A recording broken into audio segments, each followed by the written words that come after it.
Kalian pernah denger nggak cerita tentang anak kecil yang suka nakal, terus dihantui sama sesuatu yang misterius? Atau mungkin ada yang pernah ngalamin sendiri kejadian aneh setelah berbuat nakal? Nah, ada satu cerita yang cukup terkenal di kampungku. Konon ada seseorang anak kecil yang suka banget usil dan ngerjain orang.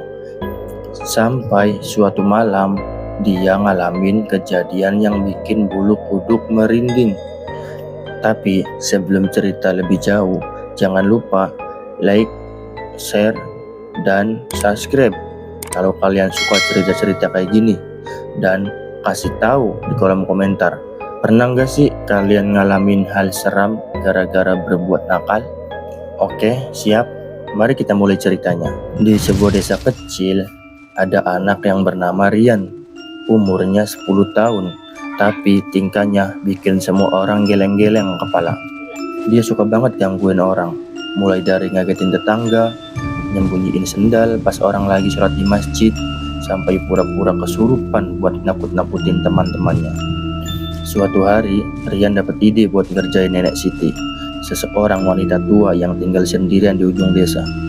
Banyak yang bilang kalau rumahnya itu angker dan Nenek Siti punya ilmu mistis.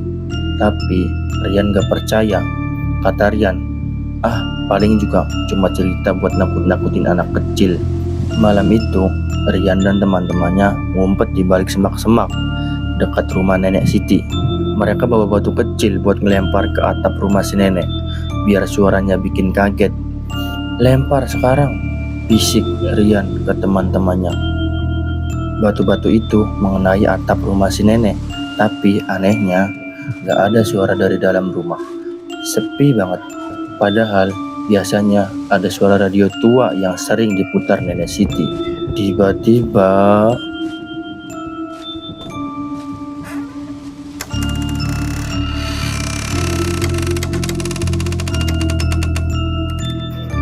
pintu rumah Nenek Siti terbuka pelan-pelan, dan dari dalam gelap terdengar suara pelan. Siapa yang berani mengganggu rumah ini? Rian dan teman-temannya langsung panik. Mereka buru-buru lari sekencang-kencangnya.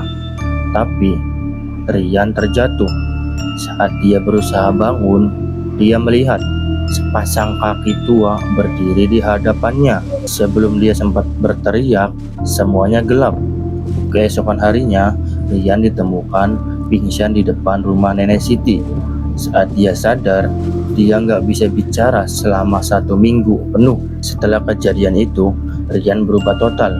Dia jadi anak yang lebih baik, nggak pernah nakal lagi, dan selalu minta maaf kalau bikin salah.